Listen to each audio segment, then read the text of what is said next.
Hi, I'm Dr. Virginia LeBlanc, also known as Doc V, the Pivot Maestro. Welcome to the Define Your Path podcast for thought leaders, change agents, legacy builders, and those seeking to define their own path into purposed entrepreneurship. We are all about transforming perspectives as well as inspiring and motivating you to think without a box, to define your path by exposing you to global thought leaders across industries on how they successfully define their path in life and business. Define Your Path is all about truth, transparency, and love to help you navigate the waters of your life and put you back in business. Today's spotlight is with my sister from another mister. I just love her to death, Miss Katie Warner. Katie is a life coach and the founder of Saltwater and Soulfire. I love that name.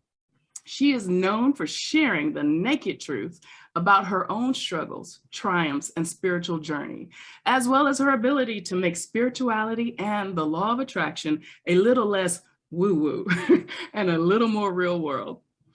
Katie founded Saltwater and Soulfire in 2015 from her living room sofa in beautiful South County, Rhode Island, as a way to share her exhilaration about figuring out how to blend her version of inner peace and spirituality with the real life chaos of raising 4 kids on her own, including money struggles, a soul-sucking 9-to-5, yes, I can relate, IEP meetings, her own undiagnosed ADHD, and constantly forgetting that she matters too. After studying at the Institute for Integrative Nutrition and becoming certified as an INHC, Katie quickly found a passion for guiding other women on their journey to combine the support and peace offered by a spiritual practice with their real life's responsibilities. Over the past 5 years, Katie has provided guidance and encouragement to hundreds of women. She has hosted several peace-inducing retreats and created an incredible paid membership called the Beach Club, designed for women over 40 seeking to create their own version of spirituality while living in the real world. Katie's favorite part of coaching women is the epiphanies. She believes that a woman's dreams and desires are meant for her specifically to realize, and that every woman already has within her everything she needs to bring those dreams and desires to life without sacrificing, ladies. To watch a woman come to the same realization after 4 decades of believing she didn't have what it takes is truly miraculous for Katie. When she isn't hosting retreats or guiding women back to self-love, you can find her at the beach with a good book and a glass of rosé, planning her next retreat, or having soul-inspiring conversations with her kids about life. Katie, my sister, welcome to the show. Oh, thank you so much. Thank you so much. I am so excited to be here. Yes, and I'm excited to have you. And I'm gonna go ahead and put in our mutual shameless plug right now. Katie and I are planning, and our sister Annabelle Quintero, we are planning a retreat, and it's called Exhale. You wanna be a part of this, ladies. It will be held on the gorgeous island of Isla Mujeres, Mexico. So come and join us, and we are going to have a great time of healing, rebuilding, and transforming as women leaders. So, Katie, enough of that. We look forward to hearing your story and how you faced your fears to love the skin you're in and pivot into pursuing your passion and soul purpose. You know, in our podcast, we love to keep it simple. So here are 2 questions for you. And then, sis, we're just going to flow from that. Is that all right with you? Absolutely. Okay, all right. So our 2 questions. The first one is, how have you defined your path? And the second, how do you want to help others define theirs? So don't worry about the second for now. I'll come back in and then we'll flow from there, okay? All right, so how have you defined your path? Oh, my goodness. Defining my path, I guess the way that for most of my life, I was not defining my path at all. My path was completely defined for me based on what I thought I was supposed to be doing. And more specifically, what I thought I was supposed to be doing in order to be happy. Like, if you do these things, then you'll be successful and you'll find happiness. Like, these are the boxes to check to find your happiness. And I worked so hard to do that. And the harder I tried, the worse my outcomes were. The worse things got in my life. Literally, my life just kept going downhill, year after year after year, until I finally got to that place where, I guess for me in that situation, that was my rock bottom, where I was, I was in an abusive relationship. I had 4 children. I had no money of my own. I had bills piling up. He left, he walked out on us and just left us there. And there I was going, oh crap. I had to put the electricity in my father's name just to prevent it from being shut off when my ex left and just walked out on us. And that was the time where I said, yeah, no more. Like, I can't do this anymore. And I tried things. I tried a lot of things. I tried all kinds of stuff. I got a job that was wonderful at first, but I quickly outgrew it. And that's when I turned to the coaching program that I took at Institute for Integrative Nutrition. And I learned about integrative nutrition and like not just food and exercise, but spirituality, career, all of these things.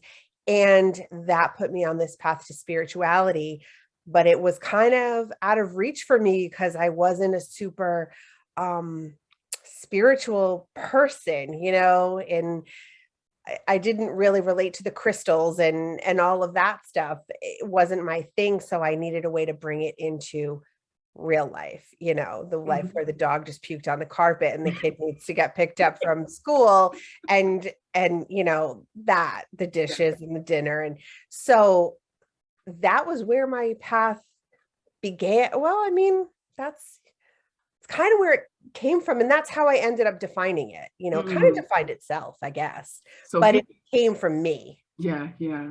So hitting rock bottom, that was that trigger. Yeah.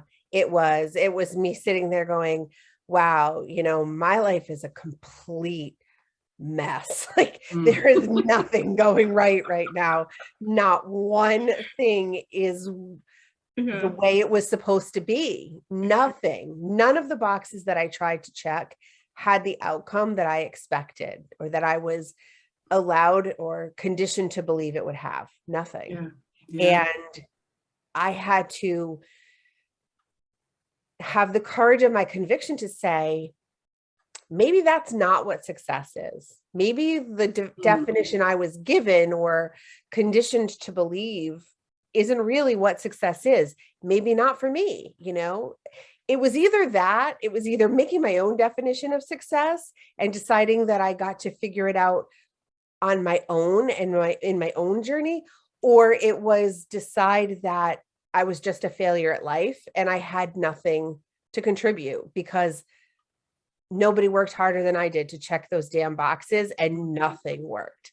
So, I wasn't ready to admit defeat. I wasn't ready to be a failure. I decided I needed to do it my way. Sis, you hit on so much in that conversation, from redefining success. I did the same thing when I had my revelations, when I was writing, Love the Skin You're In, How to Conquer Life Through Divergent Thinking. It's that ability to redefine yourself, not being afraid, number one, facing that fear and embracing it, to redefine no matter where you are, what point you are in your life, and I had the revelation that, what's success for one person is not success for another. We have to find our measure of success. So I love the fact that you talked about that a bit. And also just the whole conditioned piece, how we're just going through life. I mean, you're thinking you're fine, but there's an empty, hollow feeling or just lack there. That's what I think I hear you saying also, kind of like leading up to that point of just where the bottom fell out is. Yeah, that's 100% true. And I would actually have a physiological empty feeling. And I would tell my therapist, like, I don't know, it just feels like there's literally some part of me missing. And she was like, that's so strange. I don't really know what to say. And I'm like, why is this happening? And it was maybe a year or so into me kind of pivoting and beginning to define my own path, it was about a year or so into it where I realized I haven't had that empty feeling anymore. Oh, In these past 16, 18 months, I haven't had that feeling. And I haven't had it since. So clearly I'm doing something right because I'm not experiencing that literal emptiness inside my body. wow. Wow. And before we go to the second question, I want to ask you this also, because this was a revelation I had when I left, a hostile work environment, discriminatory, abusive, 9 to 5. Mm, Just the feeling that I got, even just figuring out how I was going to move forward. Luckily I had started my business before, but my focus was on my day job, right? So I was neglecting my passion, my sole purpose, that calling. But when I stepped away, when I released that stress and just the damage it was doing to my physical, mental, emotional health and wellness, mm, even if I was out on the street, I believe with everything in me, I have that, that fight, as opposed to that flight, that I would hustle to do what I needed to do. And I would be happier and less stressed doing that, following my sole purpose and pursuing that passion. That's what I think I also hear you saying, not to put words in your mouth, but, you have a lot on your plate, sis. You're doing a lot, so, and you're showing up, you're taking care of your kids. Yeah. yeah, I think for me, and I actually was during this period of time, I was actually homeless, not living in my car, staying at one point with my sister and at one point in a friend's house, but homeless twice with my kids. And um it was moving forward for my children, because I had always had a vision of what their childhood was going to be like, what I wanted it to be like for them, better than mine. And I knew very well that their childhood was not what I wanted it to be, and that was what moved me forward. Mm, I wasn't convinced that I could make it, but I knew I had to try because mhm, I really wanted them to experience something better. And mm. I really wanted to give them that vision of childhood that I had for them. So I Wow. think that's what that's what moved me forward, but I didn't know if I could do it. I really didn't. I had no Yeah. idea. Yeah. So you just started putting one foot in front of the other, and that you wanted to take care of the kids and do what you had to do, huh? Mhm. Yeah, Yeah. yeah. Yeah. Strong woman, strong woman. Okay, so we can stay on this and we'll I circle know. back if we have time, but let's get to the second question, because I Yes. want people to know how you help them, how you help others define their path. I want to hear all about the beach club, girl, because I'm all about the beach. Yes. Just having come back from Crete last year. Yes. The beach is literally my sanctuary. It is where I feel closest to God. It is where I feel closest to myself. It's where I think. It's where I be still and know that I am God, if I Yes. may use that Mhm. quote. Yes, you may. Um, Mhm. and so the beach club it's a small but growing membership of women, all women over 40. Most are moms, but not all. And certainly that's not a requirement, but it's this place where I show up and the women in the beach club show up, and we talk about what's going on and what we want it to look like. And I have this sort of philosophy in there, like, you can bring your hard, because that's a thing I hear a lot, but it's so hard to shift my thoughts. It's so hard to find something, a better emotion, or it's so hard to pivot. It's so hard. And I'm like, you can bring your hard, but understand we all have hard. We Yeah. all have hard in our life. And if you're going to bring your hard, you better bring your hope with you, because we're Yeah. not going to sit here and just talk about how hard it is. I Because love it. yeah, every time you come up with it's so hard, you better show me two ways that you're finding hope in that. Because Mhm. for every hard, there's got to be two hopes. It has to be that way. Otherwise, you get stuck in your own bull. You get Yeah. stuck in your own victim spot. And I know, because I was there and I spun my wheels in that victim mentality for years. You got to bring the hope, you got to bring the willingness to move forward. And that's what we do. We talk about loving our bodies. We talk about finding our confidence. We talk about all kinds of different things, about shedding that good girl mentality. And, Mm-hmm. you name it, we'll talk about it. But that's the thing. That's the bottom line.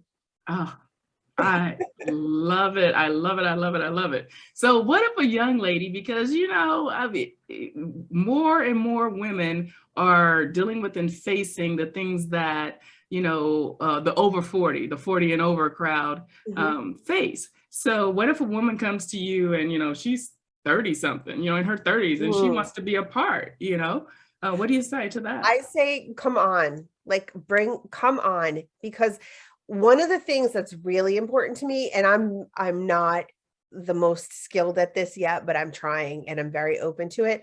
But I don't want to define for someone else what being a woman means. Yes. So if you tell me that you're a woman and you want to be part of this, you are welcome. I don't care anything other than that. It happens to be at this point that it's women over 40. And that's where I started, because I had to start somewhere. Mm-hmm. But bring it, like women under 40, women over 60, everybody has something to contribute. Bring it. We can learn from each other. Because the younger generation, I have kids, in their early 20s, and they're smart and they know a lot of things, and their generation has a beautiful perspective on life in many ways. So so good. And so welcome. Yeah, so true. So true. And I love that inclusive spirit, because I think, a lot of times we live in a world that's so divided right now, in so many different ways. And people are acting out of fear and, and their hurts and their conditioning, whether it's from the home place or, it's from watching TV and, and people aren't pursuing that personal wellness and development, that self-exploration, and doing the work. They're living on someone else's, word or he say, she say.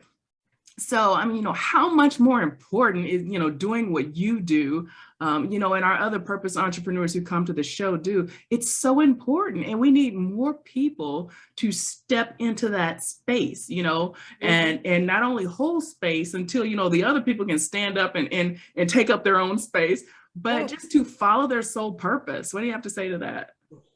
I say yes, 100%. 100%.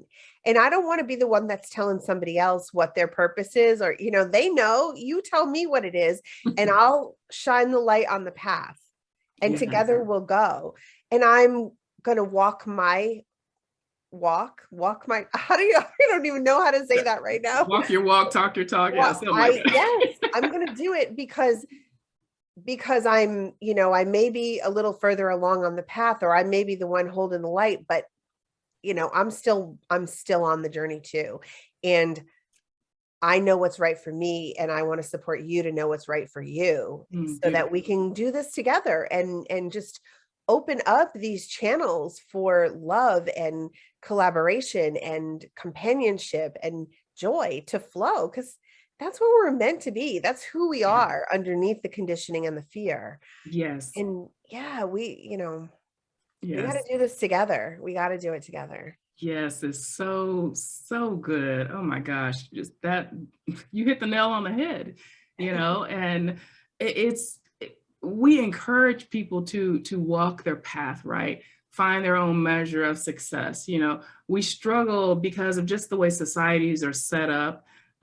People have fear about striking out on their own, starting their own business, following the entrepreneurial route. You hear things like, oh, there's less security, or there's no reassurances, or whatever the excuses that we play in our head, to keep us in those environments, in those hierarchical structures that confine us and oppress us, and we don't even realize we're in that state, or that's what they're doing, until, we're kind of forced to that point, or we're in such a position. Or look, how many people found themselves unemployed because of COVID or what have you, we just discovered, hey, you actually can work from home and be productive and keep things going, right? So Yeah. how much more, from an entrepreneurial standpoint, have you found the freedom to be you and define your path, being outside of those control structures and confines?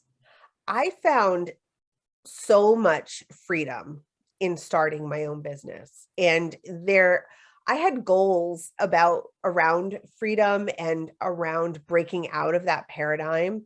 Mm-hmm. And I realized that even at times when my business wasn't or isn't making, even right now, making the money that it will make someday, Mm-hmm. it's fine because I wake up when I want to wake up. I do the work that I want to do. I take on the projects that I want to take on. If it's not exciting and interesting to me, I don't have to do it. I'm not accountable to anyone but myself and my clients. And that is more than enough. I don't need to be accountable to someone who doesn't know anything about me or what I'm qualified to do or the skills that I have, or, it's so liberating. I can homeschool my son. I can go on field trips with him to places that we want to go. And there's so much freedom that in and of itself is enough for me to go, yeah, the boxes were never necessary in the first place. They really were. That's the biggest lie in our society, I think, was that the boxes were ever required. They were not. Girl, look, I'm gonna get on a quick little soapbox and I want you to comment it. I'm gonna get on and off. Yes, ma'am. I love the fact that you brought up the box, because one of my favorite sayings, you hear me say it all the time, is think without a box, think without the box. So I recently had someone, try to put me in a box and try to tell me I had to categorize myself or, identify a specific niche of service. And I do have those areas that I specialize in, and that's retiring military, transitioning from service into purpose and entrepreneurship, as well as women leaders. From the workplace, transitioning into purpose entrepreneurship. And most of the women who come to me are in a similar same position that I was in, dealing with hostile work environments, tired of making themselves less than when they're truly more than, that life thing that happened where they woken up and, and saw the light or whatever the case may be. So, just that thought that you have to categorize yourself or identify yourself so someone else can better understand what you do or quote unquote who you are. Let's talk about that for the last few minutes because this is what causes us to stumble also, and it's like you're dumbing things down, like you don't have faith and trust in the people who you're supposed to serve, that they will find you and or you will find them. Can you speak to that? Whatever part you want to. Well, I could say so much about that. But I think that, for one thing, I think that the more you just speak your truth, whether you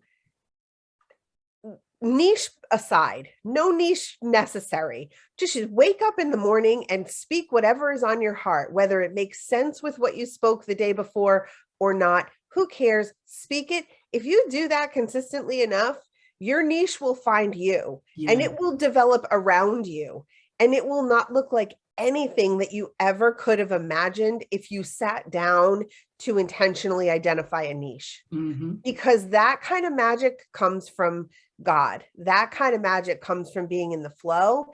And that niche of, I just recently heard about a guy who teaches meditation and shooting at the same time, like on a shooting range, and teaches meditation. And he I love it. Millions of dollars hosting high-powered business people at these seminars where they're shooting and learning meditation on a rifle range. So if you can bring these two things together, right? This is what I'm saying. Like, you can bring anything together and writes a business plan with meditation and guns at the same time. And yet here it is, and it's working and it's successful and people want it. No, you speak your truth and the niche finds you, and it's something you never would have thought of. Ever. Girl, look, I'm gonna drop the mic on that one. That was revelation right there, sis. That was revelation. Oh, I love it. I love it. Katie, thank you so much for being our spotlight today, girl. Oh my goodness. Thank you for having me. This is the most fun. I love, love, love chatting with you. We have the best conversations. Absolutely. You know, and I love the fact that you really brought home our motto on this show, and that is be your own boss in mind, body, soul, and business. So I just thank you so much. Audience, be sure to follow Katie on social media. Katie, please tell our audience how to connect with you. Yes, definitely. You can find us on the internet, on the World Wide Web at www.saltwaterandsoulfire.com, and Facebook, Instagram, and TikTok as well. Awesome. Awesome. So if you didn't catch all that, I advise you go back and listen to this again, but because this was fire. Like, I don't want to let you go, sis. I want to keep the conversation going. But you, audience, you'll be able to find and connect to her on the Define Your Path podcast platform. So definitely be sure to check that out. You'll be able to read her entire bio again and connect to her wherever she may be found online.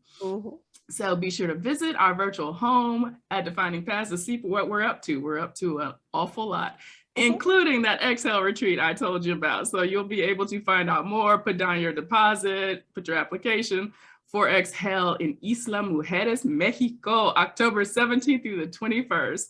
Katie Warner and the lovely Annabelle Quintero will be there with me too, ladies. Oh, and I'm sorry, gentlemen, this is only for women leaders. My apologies this go around. We'll have something for you in the future. But women leaders, be sure to put in your application October 17th through the 21st. And we'll have some excursions on the front and back end. So check that out as well. But you can find that information on definingpaths.online, defining paths with an S.online. I'm Doc V, the Pivot Maestro, and always your corner woman. Be true to you and define your path. We'll see you on our next episode. Thanks so much for joining.